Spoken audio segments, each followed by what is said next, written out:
She changed her password for work security, but her boss just texted "miss you already." I'm a 23-year-old guy, and right now, I feel like I'm losing my damn mind. I need someone to tell me if I'm just being paranoid or if my instincts are onto something.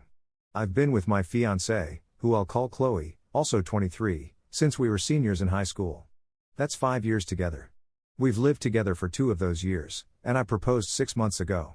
Honestly, until last month, I thought our relationship was rock solid. We rarely argue, share the same goofy sense of humor, and our intimate life has always been amazing. But lately, something feels wrong. About 3 weeks ago, Chloe started a new job at a marketing firm. I was thrilled for her. It's a huge step up from her old retail job. But the culture at this place is very much work hard, play hard. There are constant happy hours and late nights spent finishing projects. At first, I didn't think much of it. I trusted her. Or at least, I thought I did. Then there's this guy. Let's call him Greg. He's her team lead. Initially, it was just casual mentions like, "Greg is so funny," or "Greg really helped me with this pitch." No big deal. But soon, it was nonstop. Greg this, Greg that. Here's where things started to unravel. We've always had an open phone policy. We don't snoop through each other's stuff, but we know each other's passcodes. It's never been a problem. Sometimes, if my phone is dead, I'll grab hers to look something up on Google or change the music in the car. Last Tuesday, we were on the couch watching Netflix. Her phone buzzed on the coffee table. I glanced at it, not even trying to read the message, just out of reflex, and she snatched it up so quickly she nearly knocked over her glass of water. I laughed, thinking she was just jumpy. "Whoa, easy there. Secret agent business?" She didn't laugh. Her face went pale. "Just work stuff. Greg is stressing about the Q3 presentation," she said. "At 10:30 p.m.? I questioned. "Marketing never sleeps," she snapped, sounding irritated. She typed out a response with furious speed, then placed the phone face down on the table. Half an hour later, I went to change the song on Spotify since her phone was connected to the Bluetooth speaker. I swiped up to enter her passcode, our anniversary date, and the phone vibrated. Wrong code. I tried again. Still wrong. A cold, sinking feeling hit my stomach. "Hey, did you change your passcode?" I asked. She froze. She was in the kitchen grabbing a snack. "What? Oh. Yeah. My company required a security update. Complex passwords or something," she replied. "On your personal iPhone?" I pressed. "Yeah, because I have Slack and Outlook on there. IT policy," she explained. It sounded plausible, I suppose. But the energy in the room felt off. She didn't offer to share the new passcode. Instead, she walked over, took the phone from my hand, changed the song herself, and kept the phone in her pocket for the rest of the night. Even when she changed into her pajama pants, it stayed with her. Since then, her behavior has only gotten stranger. She takes her phone into the bathroom when she showers. She sleeps with it tucked under her pillow. Whenever I walk into a room, she locks the screen instantly. Yesterday, I confronted her directly. "Chloe, you're acting weird with your phone. Is something going on?" She exploded. Like, 0 to 60 in a heartbeat. She started yelling that I'm insecure, that I'm trying to control her, that she's entitled to her privacy. "I can't believe you don't trust me after 5 years. This is insulting," she shouted. Her words made me feel like absolute trash. I apologized for seeming jealous. We went to bed, but she turned her back to me, shutting me out. This morning, while she was in the shower, her Apple Watch, which was charging on the nightstand, lit up. It was a text from Greg. The message simply read, "Miss you already." My heart pounded so hard I thought I might pass out. I didn't touch the watch. I didn't scroll. The message just appeared and then faded away. When she came out of the bathroom, I didn't say a word. I was terrified. What if "miss you" is just platonic? Maybe they had a great meeting or something? Am I the asshole for overthinking this and suspecting shady behavior over a simple password change? I feel like I'm going insane. Update 1. So, I didn't expect my post to blow up like this, but I've read every single comment.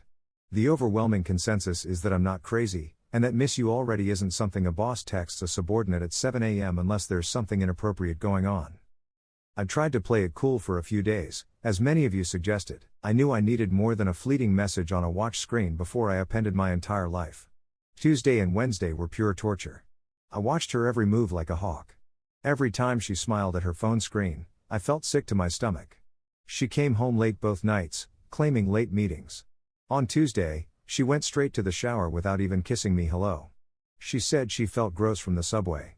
We live in a city where the subway can be nasty, but she's never rushed to shower like that before. By Thursday, yesterday, I couldn't take it anymore. I work from home, and she left her iPad on the couch. I know, I shouldn't have snooped. But I felt like I was drowning in doubt. I picked it up. It still had the same passcode as her phone used to have. I prayed she hadn't updated the iPad yet. I typed in the old code. It unlocked. My hands were trembling so badly I nearly dropped it. I went straight to message. The sync wasn't perfect, it seemed like she'd deleted the thread on her phone, but since the iPad was on Wi-Fi and hadn't been touched in a few days, the messages from before she deleted them were still cached there. Or maybe she just didn't think to clear them from the iPad. I'm not a tech expert, all I know is what I saw. The thread with Greg work only went back about 2 weeks.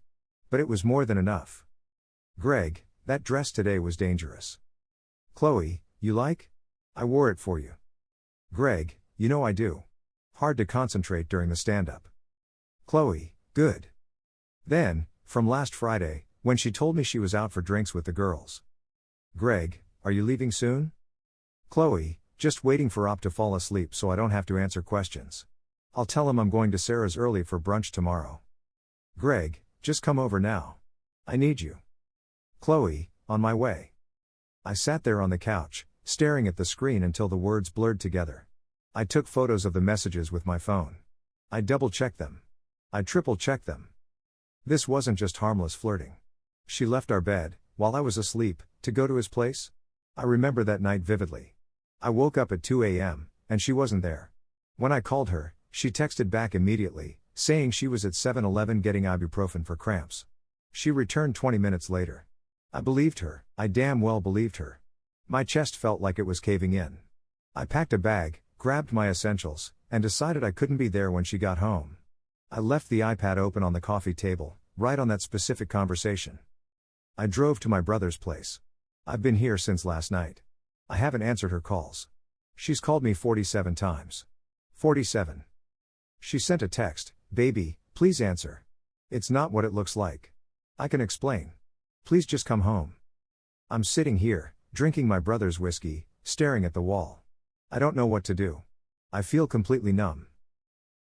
Update 2. It's been 3 days since I left. The numbness has worn off, and now I'm just angry.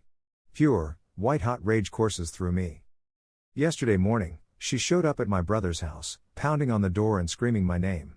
My brother, Mike, who's 26 and a big, protective guy, went out to the porch and told her to leave. I listened from the hallway. "I need to talk to him, Mike." "It's a misunderstanding," Chloe cried, her voice breaking with hysterical sobs. "He showed me the messages, Chloe," Mike replied, his tone cold as ice. "There's no misunderstanding, I wore it for you. Go away before I call the cops." "I didn't sleep with him," she screamed. "We kissed, that's it. I swear to God, Mike, tell him it was just a kiss," and I cut it off. That's why he was texting me "miss you," because I ended it. I couldn't hold back. I swung the door open. I looked like hell, hadn't showered, hadn't slept. "You went to his house at 2 a.m. for a kiss?" I yelled. "You lied to my face about 7-Eleven for a kiss?" She stared at me, her face blotchy and red from crying. "Yes. I mean, I went there to talk. Things got out of hand, we kissed, and I panicked and left. I came right home, remember? I was only gone 40 minutes. The timestamps say you were gone 2 hours, Chloe," I lied. Honestly, I hadn't checked the timestamps that closely, I was bluffing. Her face fell. That split-second hesitation told me everything I needed to know.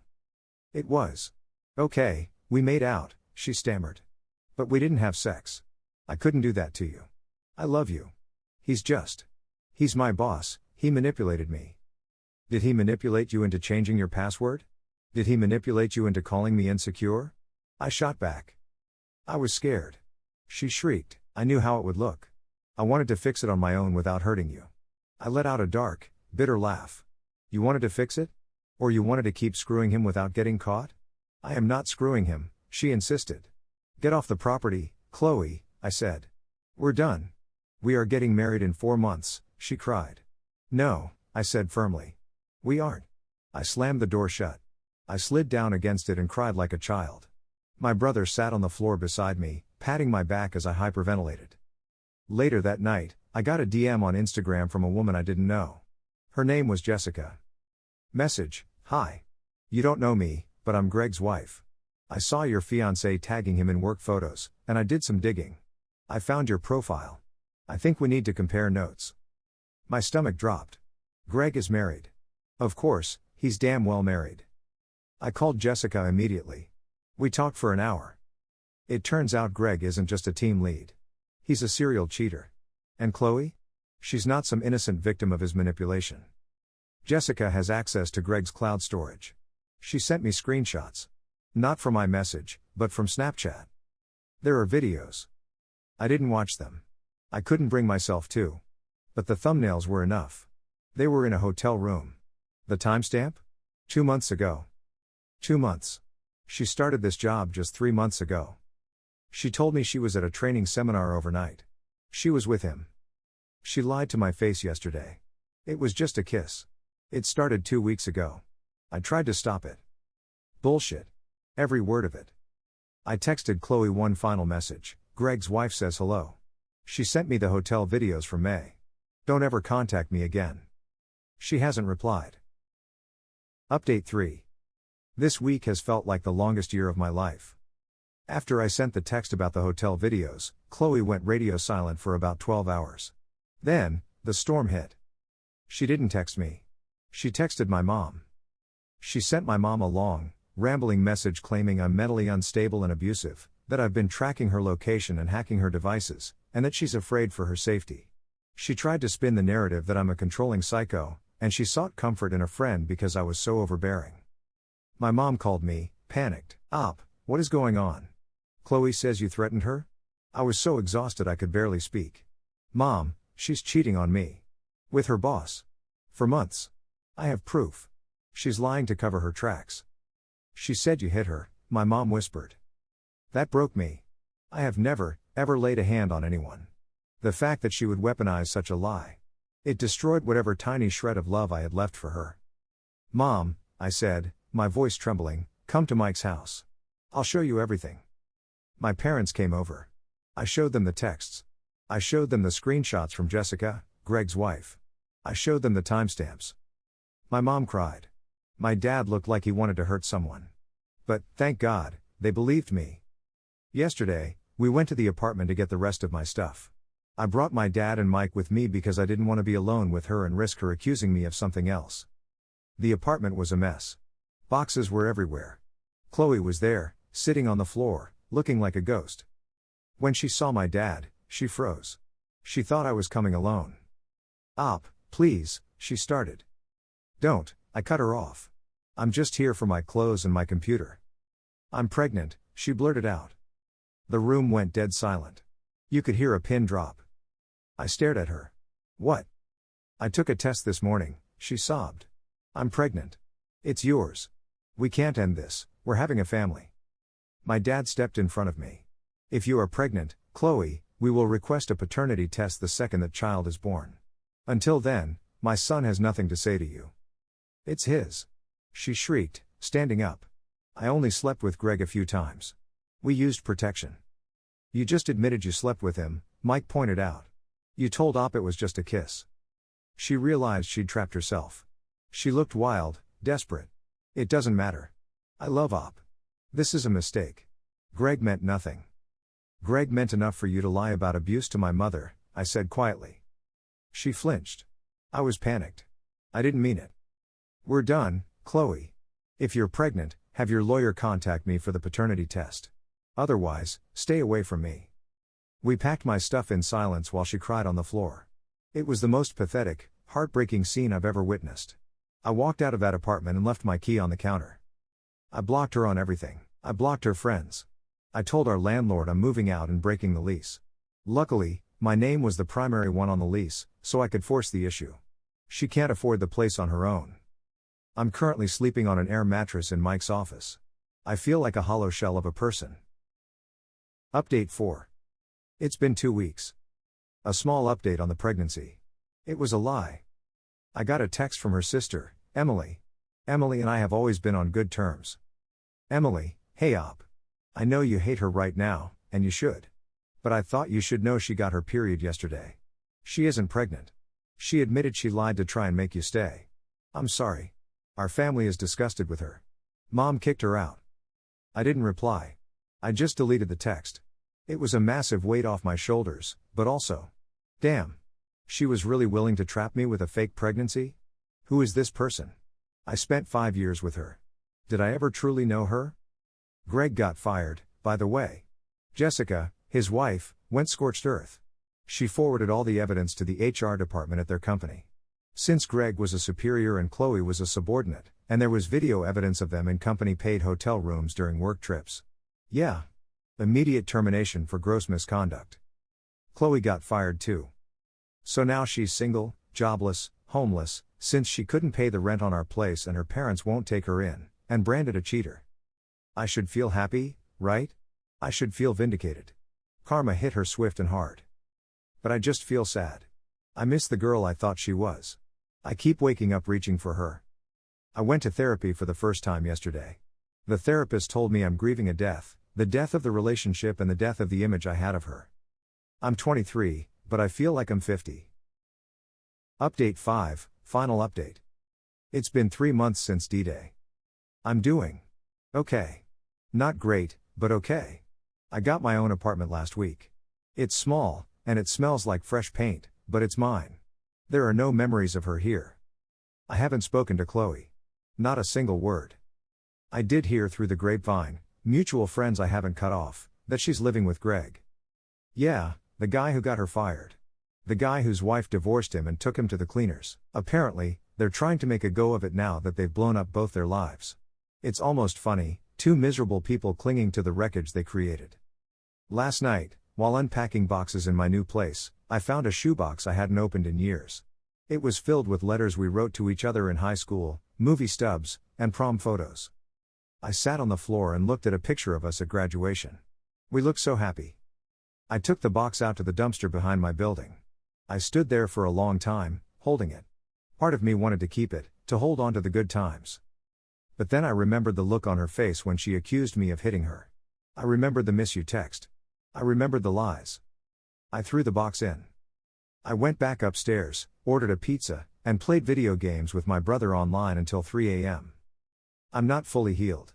I don't know if I'll trust anyone for a long time. But for the first time in months, I slept through the night without dreaming about her.